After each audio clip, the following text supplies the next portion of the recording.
Στο Rhabdos Education σήμερα έχουμε ένα από τα πιο σημαντικά πράγματα τα οποία πρέπει να ακούσεις οπωσδήποτε για να καταλάβεις πώς λειτουργούσε παλαιότερα το οικονομικό σύστημα όταν ήταν δεμένο στο χρυσό και πώς σήμερα, αφού έχει πεθάνει ο κανόνας του χρυσού. Τουλάχιστον όχι απόλυτα και θα εξηγήσουμε στο τέλος. Για αρχή, να μπορέσουμε να πούμε το συνηθισμένο ότι η συγκεκριμένη εκπομπή δεν είναι επενδυτική συμβουλή, δεν είμαι επενδυτικός σύμβουλος. Καλύτερα να μπορέσει να ρωτήσει κάποιον ειδικό πρωτού προβεί σε μια επενδυτική ενέργεια, διότι υπάρχει πιθανότητα για μερική ή ολική απώλεια του επενδυμένου κεφαλαίου, ενώ ταυτόχρονα το βίντεο αυτό εναρμονίζεται με τους ευρωπαϊκούς και ελληνικούς κανόνες της Επιτροπής Κεφαλαίου Αγοράς. Συνεχίζουμε λοιπόν μετά από όλο αυτό. Το 1971 έγινε κάτι εντελώς αναπάντεχο, ή μήπως όχι.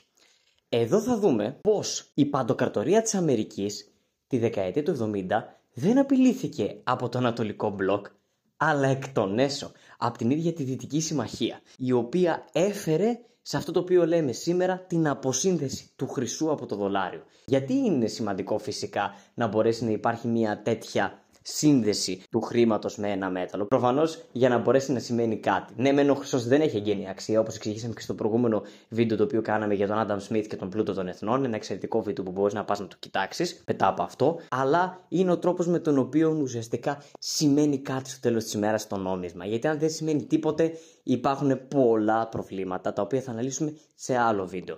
Αλλά εδώ θα μπορέσουμε να δείξουμε το τι οδήγησε εν τέλει στο να μπορέσει να αποσυνδεθεί το δολάριο από το χρυσό και πώς να επιμικρυνθεί η παντοκρατορία, η οικονομική τουλάχιστον, της Αμερικής σε ολόκληρη την Ιφίλιο. Μετά το σύστημα Bretton Woods, το οποίο ίσχυσε από την νίκη των Αμερικανών και των συμμάχων γενικότερα στο Δεύτερο Παγκόσμιο Πόλεμο, έχουμε για πρώτη φορά ένα πολύ μεγάλο πρόβλημα. Ότι πλέον υπήρξαν πολύ μεγάλα δημοσιονομικά ελλείμματα στην Αμερική, το οποίο οδήγησε προφανώς με τη σειρά του σε ένα ντόμινο από μεγάλα προβλήματα στην αμερικανική οικονομία, ενώ ταυτόχρονα έχουμε τον πόλεμο του Βιετνάμ. Έχουμε μεγαλύτερα δάνεια στην Αμερική από ό,τι μπορεί να απορροφήσει η οικονομία αυτή. Και γενικά έχουμε μια συγκεκριμένη πολιτική η οποία οδηγεί σε όλες τις λάθος κατευθύνσεις στην Αμερική. Κάτι το οποίο δεν λέγεται, γιατί ο περισσότερος κόσμος, ναι, μεν γνωρίζει ότι σήμερα δεν είναι συνδεδεμένο το νόμισμα με το χρυσό, αλλά τι οδήγησε εν τέλει στον πάρθει αυτή η απόφαση?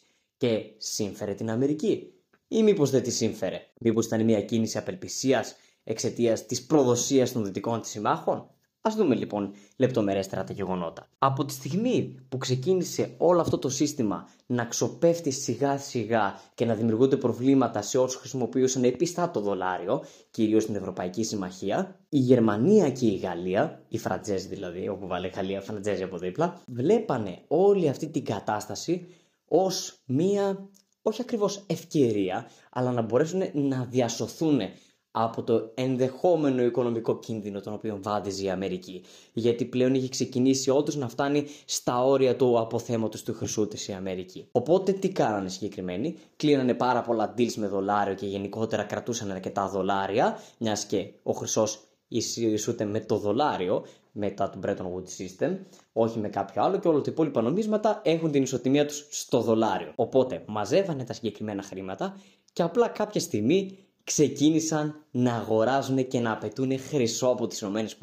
Με αυτό να δημιουργεί ακόμα μεγαλύτερο πρόβλημα, καθώς ο χρυσός όλο ένα και περισσότερο συρρικνώνεται στην Αμερική και αυτό σημαίνει πως πρέπει να καεί το δολάριο. Με αυτόν τον τρόπο η Δυτική Συμμαχία κατάφερε να ρίξει την Δυτική Παντοκρατορία της Αμερικής. Ήταν μια κίνηση, θα μπορούσαμε να θέσουμε, εκ των έσω, που δημιούργησε ένα τεράστιο πρόβλημα σε ολόκληρο τον κόσμο και πόσο μάλλον στη Δυτική Συμμαχία.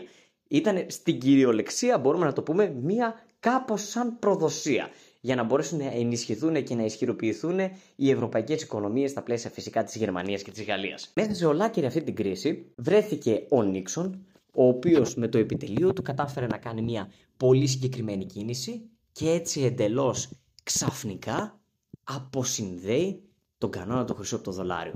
Και πλέον το δολάριο σημαίνει πίστη καθαρά στην αμερικανική οικονομία και στις κεφαλαιοαγορές. Ένα πρωτόγνωρο πράγμα το οποίο δεν είχε ξανασυμβεί στα χρονικά της ιστορίας. Γιατί πάντα το νόμισμα έπρεπε να σημαίνει κάτι. Τώρα ουσιαστικά σημαίνει η στρατιωτική και η οικονομική ισχύ των ΗΠΑ. Αυτό το οποίο αγοράζει δηλαδή σήμερα δεν ισχύει τίποτα παραπάνω από το να είναι καλά η Αμερική, να το θέσουμε διαφορετικά. Ακόμα και το τάλιρο το οποίο κρατάς εσύ στο πορτοφόλι σου αυτή τη στιγμή, αυτό είναι που σημαίνει. Οπότε το χρήμα λοιπόν λειτουργεί με βάση την εμπιστοσύνη. Ελεύθερες δηλαδή συναλλαγματικές ισοτιμίες, οι αγορές που αλληλεπιδρούν και μια παγκόσμια οικονομία που συνεχώς αλλάζει όπως το βλέπουμε και σήμερα. Φαντάζεσαι σίγουρα τρελό, εννοείται, παράφρον σχεδόν, αλλά αυτή η κίνηση είναι που κέρδισε η Αμερική ακόμα μερικές δεκαετίες της παντοκρατορίας. Γιατί μετά από αυτό ουσιαστικά όλος ο κόσμος προφανώς κινούταν με δολάριο και δεν μπορούσε να ξαναϋποθεί μια τέτοια είτε προδοσία είτε ακόμα να μπορέσουν οι εχθροί της Αμερικής να τη διαβάλουν. Και με όλον αυτόν τον τρόπο λοιπόν ο κανόνας του χρυσού αποτελεί παρελθόν στην ιστορία. Μπορεί ίσως να μην περίμενες καν ότι να ήταν αυτοί οι λόγοι. Μπορεί να έχεις διαβάσει ναι μεν σε αυτό, αλλά σήμερα το εξηγήσαμε για κάποιον ο οποίος δεν γνωρίζει. Και πάμε τώρα στο σήμερα και πόσο μάλλον στο αύριο. Σήμερα, από τη στιγμή που ξέρουμε ότι δεν ισχύει κάτι τέτοιο, έχουν υποθεί πάρα πολλά σενάρια για την επιστροφή του κανόνα του χρυσού, αλλά μέσω ενός ψηφιοποιημένου νομίσματος. Πλέον έχουμε περάσει στο κομμάτι των digital assets, σιγά σιγά στο digital euro, στο digital dollar και ούτω καθεξής, που σίγουρα θα περαστεί αυτό γιατί είναι ένας τρόπος με τον οποίο πλέον με την blockchain τεχνολογία και με γενικότερα την ασφάλεια στις ηλεκτρονικές πληρωμές και ειδικά το πώς κινείται το εμπόριο από εδώ και στο εξής, πόσο μάλλον οι συναλλαγές οι οποίες σε όλο και έναν πιο συνδεδεμένο κόσμο γίνονται πιο άμεσα και πιο μακριά από ποτέ.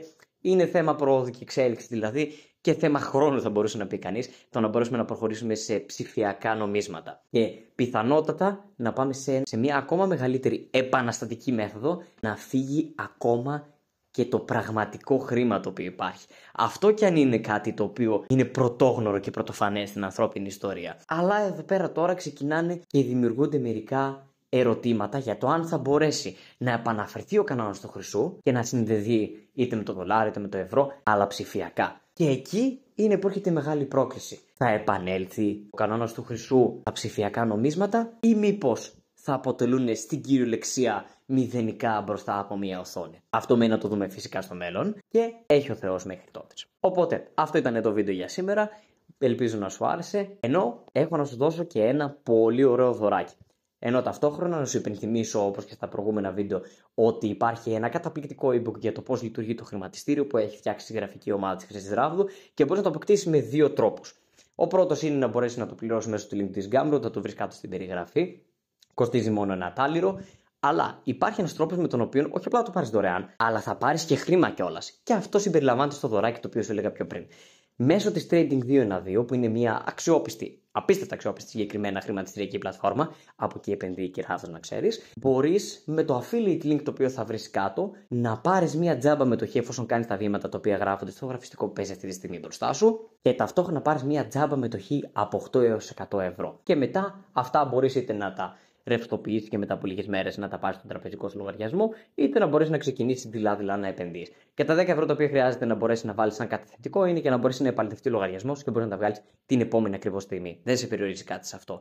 Και ταυτόχρονα, εφόσον εκτελέσεις το βήμα, μπορείς να μας στείλεις μήνυμα στο Instagram και να μας πεις ότι πήρα την τζάμπα με το Hula, ολοκλήρωσα την εγγραφή μου στην πλατφόρμα αυτή και εμείς να σου στείλουμε το ebook εντελώς δωρεάν. Αυτά λοιπόν και μέχρι την επόμενη φορά να είσαι καλά.